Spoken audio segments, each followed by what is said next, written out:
Few years back మనకి ఏదైనా information కావాలి అంటే మనం గూగుల్లోకి వెళ్ళి అవర్స్ అండ్ అవర్స్ మనమైతే వాటిని అయితే సెర్చ్ చేసేవాళ్ళం. కానీ ఈ రోజుల్లో చూసుకున్నట్లయితే మనకి ఒక సింగిల్ ప్రాంప్ట్తో మనకి ఏ ఇన్ఫర్మేషన్ కావాలంటే ఆ ఇన్ఫర్మేషన్ జనరేట్ అవుతుంది.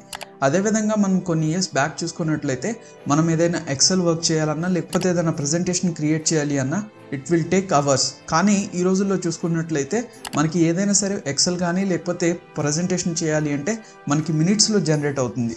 అండ్ ఆల్సో మనకి ఫ్యూ ఇయర్స్ బ్యాక్ మనకి ఏదైనా సరే ఒక ఇమేజ్ కావాలి అంటే స్టాక్ ఇమేజెస్ వెబ్సైట్స్లోకి వెళ్ళి వాటిని వెతికి వాటిని డౌన్లోడ్ చేసుకునే వాళ్ళం. కానీ ఈరోజు ఒక సింగిల్ ప్రాంప్ట్తో మనకు నచ్చిన ఇమేజ్ని అయితే మనమైతే జనరేట్ చేసుకోగలుగుతున్నాం. మనకి ఒక యానిమేషన్ వీడియో చేయాలి అంటే it will take days.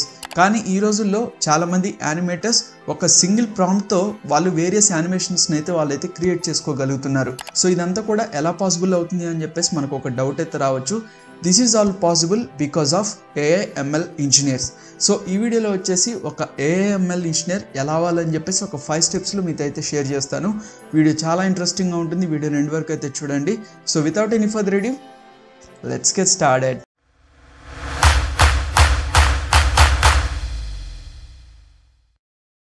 So ఫస్ట్గా ఒక AI/ML ఇంజనీర్ ఎవరు అనేది తెలుసుకుందాం. సో ఒక AI/ML ఇంజనీర్ ఎవరు అంటే వీళ్ళు బేసిక్గా వేరియస్ అల్గరిథమ్స్ అలాగే మోడల్స్ని డిజైన్ అలాగే ఇంప్లిమెంట్ చేస్తారు ఆన్ ఏ మెషిన్. సో ఈ యొక్క మెషిన్ ఏం చేస్తుంది అంటే వాళ్ళు ఏదైతే అల్గరిథమ్స్ అలాగే మోడల్స్ని దాని మీద ఇంప్లిమెంట్ చేశారో సో ఆ యొక్క మోడల్స్ని యూజ్ చేసుకొని ఆ యొక్క మెషిన్ దానంతటికి అదే నేర్చుకుంటుంది. అలాగే చాలా ఇంటెలిజెంట్ డెసిషన్స్ని అయితే అదైతే ఇస్తుందన్నమాట. సో ఇది మీకు ఇంకా సింపుల్గా అర్థం కావాలి అంటే నేను ఒక సింపుల్ ఎగ్జాంపుల్ షేర్ చేస్తాను. లెట్ సపోజ్ మన దగ్గర ఒక 100% ఎక్సెల్ డేటా ఉందనుకోండి. సో ఆ యొక్క 100% డేటాని మనం 2 పార్ట్స్గా డివైడ్ చేసాం. ఫస్ట్ వచ్చేసి 80%, సెకండ్ వన్ వచ్చేసి 20%. సో ఈ యొక్క 80% ఆఫ్ ద డేటాని మనం ఏం చేస్తామంటే వేరియస్ ML అల్గరిథమ్స్ అలాగే వేరియస్ ML మోడల్స్ని యూజ్ చేసుకొని ఈ యొక్క 80% డేటాని అయితే మనమైతే ట్రైన్ చేస్తాం. సో ఈ యొక్క 20% డేటా ఏదైతే ఉందో దాన్ని మనం ఏం చేస్తామంటే దాన్ని మనము టెస్ట్ చేస్తాం అనమాట. అంటే మనకి ప్రెడిక్షన్ కరెక్ట్గా వస్తుందా లేదా అని చెప్పేసి దాన్ని టెస్ట్ చేస్తాం అనమాట. సో ఇది ఒక AI/ML ఇంజనీర్స్ బేసిక్గా చేసేది. సో ఇప్పుడు వచ్చేసి మనము ఒక AI/ML ఇంజనీర్ ఎలా అవ్వాలని చెప్పేసి మీకు స్టెప్ బై స్టెప్ అయితే మీతో షేర్ చేస్తాను. సో ద ఫస్ట్ స్టెప్గా మీరు ఏం చేయాలి అంటే you have to learn the fundamentals of mathematics and programming languages. So ఈ యొక్క స్టెప్లో మీరు ఏమేమి కీ ఏరియాస్లో మీరు ఫోకస్ చేయాలి అంటే so the first key area వచ్చేసి మ్యాథమెటిక్స్. సో ఈ యొక్క మ్యాథమెటిక్స్లో మీరు 4 సబ్జెక్ట్స్ని అయితే మీరైతే ఫోకస్ చేయాల్సి ఉంటుంది. సో అందులో ఫస్ట్ సబ్జెక్ట్ వచ్చేసి లీనియర్ ఆల్జీబ్రా. సో ఈ యొక్క లీనియర్ ఆల్జీబ్రాలో మీరు concepts like matrices, vectors, eigen values, eigen vectors అలాగే న్యూరల్ నెట్వర్క్స్, PCA అలాగే సో ఈ యొక్క కాన్సెప్ట్స్ని అయితే మీరైతే నేర్చుకోవాల్సి ఉంటుంది. సో సెకండ్ సబ్జెక్ట్ వచ్చేసి క్యాలిక్యులస్. సో క్యాలిక్యులస్లో మనం డెరివేటివ్స్, గ్రేడియంట్స్, ఆప్టిమైజేషన్ సో ఇవన్నీ కూడా ఒక మెషిన్ లెర్నింగ్ అల్గరిథమ్ని ట్రైన్ చేయడానికి చాలా యూస్ఫుల్ అవుతాయి అనమాట. థర్డ్ సబ్జెక్ట్ వచ్చేసి ప్రాబబిలిటీ అండ్ స్టాటిస్టిక్స్. సో ఈ యొక్క సబ్జెక్ట్లో మనకి ప్రాబబిలిటీ డిస్ట్రిబ్యూషన్స్ అంటే ఏంటి, హైపోథెసిస్ టెస్టింగ్ అంటే ఏంటి, బెయిజియన్ ఇన్ఫరెన్స్ అంటే ఏంటి, మార్కో ప్రాసెస్ ఎలా అవుతుందని చెప్పేసి సో ఈ యొక్క కాన్సెప్ట్స్ అన్ని కూడా మీరైతే నేర్చుకోవాల్సి ఉంటుంది. ఫోర్త్ సబ్జెక్ట్ వచ్చేసి ఆప్టిమైజేషన్. సో ఈ యొక్క సబ్జెక్ట్లో మనకి వేరియస్ టెక్నిక్స్ అయితే ఉంటాయి like gradient descent, convex optimisation, Lagrange multiplexes. So ఇవన్నీ కూడా వేరియస్ ML మోడల్స్ని ట్రైన్ చేయడానికి చాలా యూస్ఫుల్ అవుతాయి అనమాట. So the second key area వచ్చేసి ప్రోగ్రామింగ్ లాంగ్వేజ్. సో బేసిక్గా AI/ML కోసం most of the developers use చేసే లాంగ్వేజ్ ఏంటి అంటే పైథాన్. సో పైథాన్ని ఎందుకు యూజ్ చేస్తారంటే మనకి పైథాన్లోనే చాలా ఇన్బిల్ట్ లైబ్రరీస్ అయితే ఉంటాయి. సో ఇవి యూజ్ చేయడం వల్ల మనకి మన కోడ్ అంతా కూడా చాలా ఎఫిషియెంట్గా అయితే ఉంటుంది. సో పైథాన్ కాకుండా మీరు అదర్ లాంగ్వేజెస్ కూడా అయితే మీరైతే నేర్చుకోవచ్చు లైక్ C కానీ, R కానీ, జావా కానీ, జూలియా కానీ. సో ఇట్లాగా మనకి వేరియస్ లాంగ్వేజెస్ కూడా ఉన్నాయి. సో మీకు పైథాన్ నచ్చకపోయినట్లయితే ఆ లాంగ్వేజెస్ కూడా అయితే మీరైతే నేర్చుకోవచ్చు. So the third key area వచ్చేసి డేటా స్ట్రక్చర్స్ అండ్ అల్గరిథమ్స్ అనమాట. సో ఈ యొక్క డేటా స్ట్రక్చర్లో first you have to learn about data structures like arrays కానీ, ట్రీస్ కానీ, గ్రాఫ్స్ కానీ, హ్యాష్ మ్యాప్స్ కానీ. అదేవిధంగా అల్గరిథమ్స్ చూసుకున్నట్లయితే సార్టింగ్ కానీ, సర్చింగ్ కానీ. సో ఇట్లాగా మీరు డేటా స్ట్రక్చర్స్ అండ్ అల్గరిథమ్స్ గురించి కూడా అయితే మీరైతే నేర్చుకోవాల్సి ఉంటుంది. సో ద సెకండ్ స్టెప్ వచ్చేసి master the basics of AI/ML. So ఈ యొక్క స్టెప్ స్టెప్లో you have to cover various key topics. So the first key topic వచ్చేసి సూపర్వైజ్డ్ లెర్నింగ్. సో ఈ యొక్క సూపర్వైజ్డ్ లెర్నింగ్ అల్గరిథమ్స్లో మనకి వేరియస్ ఇంకా అల్గరిథమ్స్ అయితే ఉంటాయి. సో ఈ యొక్క సూపర్వైజ్డ్ లెర్నింగ్లో ద ఫస్ట్ అల్గరిథమ్ వచ్చేసి రిగ్రెషన్స్ అల్గరిథమ్స్. సో ఈ యొక్క రిగ్రెషన్ అల్గరిథమ్స్లో మనకి again linear regression, logistic regression, so ఇట్లాగా వేరియస్ రిగ్రెషన్ అల్గరిథమ్స్ అయితే ఉంటాయి. ఇవి కూడా మీరైతే నేర్చుకోవాలి. అండ్ సెకండ్ వచ్చేసి క్లాసిఫికేషన్ అల్గరిథమ్స్. సో ఈ యొక్క క్లాసిఫికేషన్ అల్గరిథమ్స్లో మనకి SVN, decision trees, random forest, KNN, naive base, so ఇట్లాగా మనకి సో ఈ యొక్క క్లాసిఫికేషన్లో కూడా మనకి వేరియస్ అల్గరిథమ్స్ అయితే ఉంటాయి. వీటిని కూడా మీరు అయితే నేర్చుకోవాలి. సో ద సెకండ్ టాపిక్ వచ్చేసి అన్సూపర్వైజ్డ్ లెర్నింగ్ అల్గరిథమ్స్. సో ఈ యొక్క అన్సూపర్వైజ్డ్లో మనకి ఫస్ట్ వన్ వచ్చేసి క్లస్టరింగ్ అల్గరిథమ్స్. సో ఈ యొక్క క్లస్టరింగ్లో మనకి K-మీన్స్, DB-స్కాన్, అగ్లోమెరేటివ్ క్లస్టరింగ్, సో ఇట్లాగా మనకి వేరియస్ క్లస్టరింగ్ అల్గరిథమ్స్ అయితే ఉంటాయి. వీటిని మీరైతే నేర్చుకోవాలి. అండ్ సెకండ్ వన్ వచ్చేసి డైమెన్షనాలిటీ రిడక్షన్ అల్గరిథమ్స్. సో ఈ యొక్క అల్గరిథమ్స్ కూడా మీరైతే నేర్చుకోవాలి. So the third key topic వచ్చేసి రీఎన్ఫోర్స్మెంట్ లెర్నింగ్. సో ఈ యొక్క రీఎన్ఫోర్స్మెంట్ లెర్నింగ్లో మీకు మార్కో డెసిషన్ ప్రాసెస్ అని చెప్పేసి ఉంటాయి, MDPs అంటాం. వీటిని అయితే మీరు నేర్చుకోవాలి. అలాగే క్యూ లెర్నింగ్, అలాగే పాలసీ గ్రేడియంట్స్ గురించి కూడా మీరైతే నేర్చుకోవాల్సి ఉంటుంది. So the fourth key topic వచ్చేసి డీప్ లెర్నింగ్. సో ఈ యొక్క డీప్ లెర్నింగ్లో మనకి న్యూరల్ నెట్వర్క్స్ ఉంటాయి. సో వీటిని కూడా అయితే మీరైతే నేర్చుకోవాలి. అలాగే ఇమేజ్ రికగ్నిషన్ కోసం కన్వల్షనల్ న్యూరల్ నెట్వర్క్స్, CNNs అంటాం అనమాట. వీటిని కూడా మీరైతే నేర్చుకోవాల్సి ఉంటుంది. అలాగే సీక్వెన్స్ బేస్డ్ టాస్క్స్ కోసం రికరెంట్ న్యూరల్ నెట్వర్క్స్, RNNs అంటాం అనమాట. వీటిని మీరు నేర్చుకోవాలి. అలాగే LSTMs. సో ఇవన్నీ కూడా మీరైతే నేర్చుకోవాల్సి ఉంటుంది.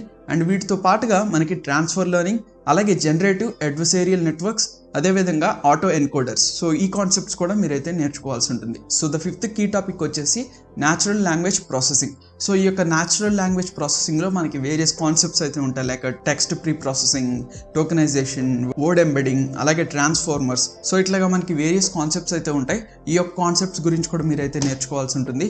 So the sixth key topic వచ్చేసి మోడల్ ఎవాల్యుయేషన్. సో మనకి మోడల్ని ఎవాల్యుయేట్ చేయడానికి మనకి వేరియస్ టెక్నిక్స్ అయితే ఉంటాయి. Like accuracy, prediction, recall, F1 score, cross validation, so ఇట్లాగా మనకి వేరియస్ ఎవాల్యుయేషన్ మోడల్స్ టెక్నిక్స్ అయితే ఉంటాయి. వీటి గురించి కూడా మీరైతే నేర్చుకోవాల్సి ఉంటుంది. సో ద థర్డ్ స్టెప్ వచ్చేసి మీరు వేరియస్ ప్రాజెక్ట్స్ని అయితే మీరు బిల్డ్ చేయాల్సి ఉంటుంది. And also you have to get practical experience. So మీరు స్టెప్ 1 అండ్ స్టెప్ 2 మీరు కంప్లీట్ చేసినట్లయితే you are ready to build projects. So ఈ యొక్క స్టెప్స్లో the actions you have to take వచ్చేసి, so the first action you have to take వచ్చేసి Kaggle competitions. So మనకి various Kaggle competitions అయితే ఉంటాయి. వాటిలో మీరైతే పార్టిసిపేట్ చేయాల్సి ఉంటుంది. సో వీటిలో మీరు ఎందుకు పార్టిసిపేట్ చేయాలి అంటే మీకు రియల్ వరల్డ్ డేటా సెట్స్ అయితే ఉంటాయి. సో వాటితో మీరు ఏ విధంగా వర్క్ చేయాలని చెప్పేసి మీకు ఒక ఐడియా వస్తుంది. అదేవిధంగా మీకు డిఫరెంట్ మోడల్స్ అయితే ఉంటాయి. సో ఆ యొక్క మోడల్స్ని కూడా మీరు ఏ విధంగా ట్రై చేయాలని చెప్పేసి మీకు ఒక ఐడియా అయితే వస్తుంది. అదేవిధంగా మీతో పాటు ఇంకా వేరే వాళ్ళు కూడా ఉంటారు కదా, వాళ్ళ దగ్గర నుండి కూడా మీరు వేరే కొత్త థింగ్స్ని కూడా మీరు నేర్చుకునే ఛాన్స్ అయితే ఉంటుంది. సో ద సెకండ్ యాక్షన్ వచ్చేసి ఓపెన్ సోర్స్ కాంట్రిబ్యూషన్. సో మీరు వేరియస్ AML ప్రాజెక్ట్స్ని వేరియస్ ప్లాట్ఫామ్స్లో అయితే మీరైతే కాంట్రిబ్యూట్ చేయండి. లైక్ గిట్హబ్ తీసుకోండి. గిట్హబ్లో కూడా మీరైతే మీ యొక్క ప్రాజెక్ట్స్ని అయితే మీరైతే పోస్ట్ చేయొచ్చు. సో ఇది పోస్ట్ చేయడం వల్ల ఏంటంటే మీ యొక్క కాన్సెప్ట్స్ గురించి మీకు మంచి అండర్స్టాండింగ్ ఉంటుంది. అదేవిధంగా మీరు ప్రాజెక్ట్స్ ఏవైతే పోస్ట్ చేశారో మీకు వేరే కమ్యూనిటీ మెంబర్స్ నుండి కూడా మీకు రివ్యూ అనేది వస్తుంది, లేకపోతే ఫీడ్బ్యాక్ అనేది వస్తుంది అనమాట. సో ద థర్డ్ యాక్షన్ మీరు ఏం తీసుకోవాలి అంటే మీ అంతటికి మీరే ఒక కొత్త ప్రాజెక్ట్స్ని అయితే మీరైతే బిల్డ్ చేయాల్సి ఉంటుంది. సో మనకి వేరియస్ ప్రాజెక్ట్స్ అయితే ఉంటాయి. Like image classification, sentiment analysis, recommendation system, time series forecasting, chat board, image recognition model, stock price predictor, movie recommendation system. So ఇట్లాగా మనకి వేరియస్ ప్రాజెక్ట్స్ అయితే ఉంటాయి. సో మీరు సింపుల్గా గూగుల్లోకి వెళ్ళి టైప్ చేస్తే మీకు వేరియస్ ప్రాజెక్ట్స్ అనేది వస్తాయి. సో మీరు Ctrl+C Ctrl+V కాకుండా మీరు దాన్ని అర్థం చేసుకొని మీ అంతటికి మీరే డెవలప్ చేయడానికి అయితే ట్రై చేయండి. So the fourth action you have to take is learn deep learning frameworks. So మనకి డీప్ లెర్నింగ్లో మనకి వేరియస్ ఫ్రేమ్వర్క్స్ అయితే ఉంటాయి. లైక్ టెన్సర్ఫ్లో, పైటార్చ్. సో ఈ 2 ఫ్రేమ్వర్క్స్ అనేది మనకి యాజ్ ఆఫ్ నో చాలా ఫేమస్ ఫ్రేమ్వర్క్స్ అనమాట. సో వీటిని ఎలా యూజ్ చేయాలనేది కూడా మీరైతే నేర్చుకోండి. అదేవిధంగా మనకి హై లెవెల్ న్యూరల్ నెట్వర్క్ కోసం కీరాస్ అని చెప్పేసి ఒక ఫ్రేమ్వర్క్ అయితే ఉంటుంది. ఈ యొక్క ఫ్రేమ్వర్క్ గురించి కూడా మీరైతే నేర్చుకోండి. So the fifth action you have to take is learn how to use cloud platforms. So మీరు క్లౌడ్ ప్లాట్ఫామ్స్ని ఏ విధంగా యూజ్ చేయాలనేది కూడా మీరైతే నేర్చుకోండి. సో ప్రజెంట్గా మనకి పాపులర్ క్లౌడ్ ప్లాట్ఫామ్స్ వచ్చేసి Amazon AWS, Google cloud, Microsoft Azure. So ఇవన్నీ కూడా ప్రజెంట్గా పాపులర్గా ఉన్న క్లౌడ్ ప్లాట్ఫామ్స్. వీటిని ఏ విధంగా యూజ్ చేయాలనేది కూడా మీరైతే నేర్చుకోండి. సో ద ఫోర్త్ స్టెప్ వచ్చేసి learn advanced topics in AML. So ఈ యొక్క అడ్వాన్స్డ్ టాపిక్స్లో మీరు ఏమేమి కీ ఏరియాస్ని మీరు ఎక్స్ప్లోర్ చేయాలి అంటే, so the first key area వచ్చేసి learn advanced deep learning. So ఈ యొక్క స్టెప్లో ఏంటంటే మీరు ట్రాన్స్ఫార్మర్స్ గురించి, అటెన్షన్ మెకానిజమ్స్ గురించి, BRT గురించి, GPT మోడల్స్ గురించి ఇంకా ఇన్డెప్త్గా మీరైతే వాటిని అయితే ఎక్స్ప్లోర్ చేయాల్సి ఉంటుంది. అదేవిధంగా రీఎన్ఫోర్స్మెంట్ లెర్నింగ్ గురించి ఇంకా ఇన్డెప్త్గా అయితే మీరైతే ఎక్స్ప్లోర్ చేయాల్సి ఉంటుంది. సో ఈ యొక్క రీఎన్ఫోర్స్మెంట్ లెర్నింగ్లో మనకి various concepts like deep Q networks, proximal policy optimisation, actor critic methods, so ఇట్లాగా మనకి వేరియస్ కాన్సెప్ట్స్ అయితే ఉంటాయి. వీటిని మీరైతే నేర్చుకోండి. అదేవిధంగా జనరేటివ్ అడ్వైజరియల్ నెట్వర్క్స్ గురించి కూడా మీరైతే ఖచ్చితంగా అయితే నేర్చుకోవాల్సి ఉంటుంది. అదేవిధంగా self supervised learning, few shots learning అని చెప్పేసి మనకి ఈ కాన్సెప్ట్స్ కూడా అయితే ఉంటాయి. ఈ కాన్సెప్ట్స్ గురించి కూడా మీరైతే నేర్చుకోవాల్సి ఉంటుంది. So the second key area you have to explore is AI for big data. So మనకి బిగ్ డేటాలో మనకి వేరియస్ టెక్నాలజీస్ అయితే ఉన్నాయి, లైక్ హెడోప్ కానీ, స్పార్క్ కానీ, డాస్క్ కానీ. సో ఇట్లాగా ఈ యొక్క టెక్నాలజీస్ గురించి కూడా మీరైతే నేర్చుకోవాల్సి ఉంటుంది. సో వీటితో పాటుగా మీరు లార్జ్ డేటా సెట్స్తో ఏ విధంగా మీరు వర్క్ చేయాలి అనేది కూడా మీరైతే నేర్చుకోవాల్సి ఉంటుంది. So the third key area you have to explore is model interpretability and explainability. So ఈ యొక్క ఏరియాలో మనకి వేరియస్ టెక్నిక్స్ అయితే ఉన్నాయి, like LIME, SHAP, Grad CAM. So ఈ యొక్క మోడల్ దేనికి యూజ్ చేస్తారు అంటే ఆ మోడల్ తనంతటికి అదే సెల్ఫ్ ఇంటర్ప్రిట్ చేసుకోవడానికి అయితే యూజ్ చేస్తాను అనమాట, especially in areas like health care and finance. So ఈ యొక్క టెక్నిక్స్ ని ఎలా యూజ్ చేయాలి అనేది కూడా మీరు ఎక్స్ప్లోర్ చేయండి. So the fourth key area you have to explore is ethical AI and fairness. So ఏఐలో కూడా మనకి చాలా ఇష్యూస్ అయితే ఉంటాయి, లైక్ ప్రైవసీ కానీ, అకౌంటబిలిటీ కానీ, బయాస్ కానీ, ఫెయిర్నెస్ కానీ. సో ఇట్లాగా మనకి వేరియస్ ఇష్యూస్ అయితే ఉంటాయి. సో వీటి గురించి కూడా మీరైతే ఖచ్చితంగా అయితే ఎక్స్ప్లోర్ చేయాల్సి ఉంటుంది. So the fifth key area వచ్చేసి deploying AI models. So AI మోడల్స్ని ప్రొడక్షన్ కోసం ఏ విధంగా డిప్లాయ్ చేయాలి, అదేవిధంగా వాటిని ఏ విధంగా క్లౌడ్ సొల్యూషన్స్తో ఆప్టిమైజ్ చేయాలి అని చెప్పేసి వీటి గురించి కూడా మీరైతే నేర్చుకోవాల్సి ఉంటుంది. సో ద ఫిఫ్త్ స్టెప్ వచ్చేసి stay updated and make good network. So మీరు అప్డేటెడ్గా ఉండటానికి ఫ్యూ టిప్స్ అయితే చూసుకుందాం. సో అందులో ఫస్ట్ టిప్ ఏంటంటే మీరు వేరియస్ రీసెర్చ్ పేపర్స్ అయితే ఉంటాయి, లైక్ న్యూర్ ఐపీఎస్, ఐసీఎంఎల్, సివిపిఆర్, ఏసీఎల్. సో ఇట్లాగా మనకి వేరియస్ రీసెర్చ్ పేపర్స్ అయితే ఉంటాయి, వాటిని మీరు ఎక్స్ప్లోర్ చేయండి. సో ఇవి ఎక్స్ప్లోర్ చేస్తే ఏంటంటే మీరు చాలా అప్డేటెడ్గా అయితే ఉంటారు. వీటితో పాటుగా మీరు వేరియస్ ఆన్లైన్ కోర్సెస్ కానీ, లేకపోతే ఆన్లైన్ ట్యూటోరియల్స్ కూడా మీరు ఫాలో అవుతూ ఉండండి. అండ్ వీటితో పాటుగా మీరు వేరియస్ మీటప్స్ కానీ, కాన్ఫరెన్సెస్ కానీ వేరియస్ కంపెనీస్ అయితే కండక్ట్ చేస్తూ ఉంటారు. ఆ యొక్క కాన్ఫరెన్సెస్ కూడా మీరు అటెండ్ అవుతూ ఉండండి. సో ఈ యొక్క 5 స్టెప్స్ని మీరు ఫాలో అయినట్లయితే you can become an AML engineer in 2025. And వీటితో పాటుగా నేను ఇంకా వేరియస్ సర్టిఫికేషన్ ప్రోగ్రామ్స్ కూడా నేను చేయాలి అనుకుంటున్నాను అంటే మాత్రం, సో మనకి ఫ్యూ సర్టిఫికేషన్ కోర్సెస్ అయితే ఉన్నాయి, like Google cloud professional machine learning engineer, Microsoft certified Azure AI engineer associate, AWS certified machine learning speciality. అదేవిధంగా మనకి కోర్సెరాలో మనకి వేరియస్ కోర్సెస్ అయితే ఉన్నాయి. సో ఈ యొక్క సర్టిఫికేషన్స్ని కూడా మీరైతే ఎక్స్ప్లోర్ చేయొచ్చు. సో ఇప్పుడు వచ్చేసి ఒక ఏఎంఎల్ ఇంజనీర్ అవడానికి మన దగ్గర ఏమేమి స్కిల్స్ ఉండాలనేది ఇప్పుడైతే చూసుకుందాం. So the first skill you should have is programming proficiency. So obviously మీరు ఏఎంఎల్ ఇంజనీర్ కాబట్టి మీకు ఖచ్చితంగా ప్రోగ్రామింగ్ లాంగ్వేజ్ అయితే మీకైతే వచ్చి ఉండాలి. You can learn either Python or, so మీకు నచ్చిన లాంగ్వేజ్ని అయితే మీరైతే చూస్ చేసుకోవచ్చు. అలాగే మీకు వేరియస్ ఫ్రేమ్వర్క్స్ అలాగే లైబ్రరీస్ అయితే ఉంటాయి, వాటిని కూడా మీరైతే ఎక్స్ప్లోర్ చేయాల్సి ఉంటుంది. So the second skill you have to learn is mathematics and statistics. So మనకి మ్యాథమెటిక్స్లో మనకి linear algebra, calculus, probability and statistics. So ఇట్లాగా మనకి వేరియస్ మ్యాథమెటిక్స్ సబ్జెక్ట్స్ అయితే ఉంటాయి, వీటి మీద మీకు స్ట్రాంగ్ అండర్స్టాండింగ్ అయితే ఉండాలి. సో మీ దగ్గర ఉండాల్సిన థర్డ్ స్కిల్ చూసుకున్నట్లయితే డేటా హ్యాండ్లింగ్. సో మనకి వేరియస్ రా డేటా అయితే ఉంటుంది, ఆ యొక్క రా డేటాని మీరు ఏ విధంగా క్లీనింగ్ చేయాలి, ఆ రా డేటాని మీరు ఏ విధంగా మ్యానిపులేట్ చేయాలి, అదేవిధంగా రా డేటాని ఏ విధంగా మీకు విజువలైజేషన్ చేయాలి అని చెప్పేసి మనకి వేరియస్ లైబ్రరీస్ అయితే ఉంటాయి, వాటి గురించి కూడా మీకు కంప్లీట్ నాలెడ్జ్ అయితే ఉండాలి. సో ద ఫోర్త్ స్కిల్ వచ్చేసి మెషిన్ లెర్నింగ్ టెక్నిక్స్. సో మనకి ప్రీవియస్గా చెప్పుకున్నట్టు మనకి మెషిన్ లెర్నింగ్లో మనకి వేరియస్ అల్గరిథమ్స్ అయితే ఉంటాయి, like supervised, unsupervised, deep learning, reinforcement learning. So ఇవన్నీ కూడా మనకి వేరియస్ అల్గరిథమ్స్, వీటి గురించి కూడా మీరైతే ఎక్స్ప్లోర్ చేయాల్సి ఉంటుంది. So the fifth skill you should have is problem solving skills. So మనకి ఏఎంఎల్లో మనకి స్ట్రాంగ్ అనలిటికల్ అలాగే క్రిటికల్ థింకింగ్ ఎబిలిటీస్ అయితే మీ దగ్గర అయితే ఉండాలి.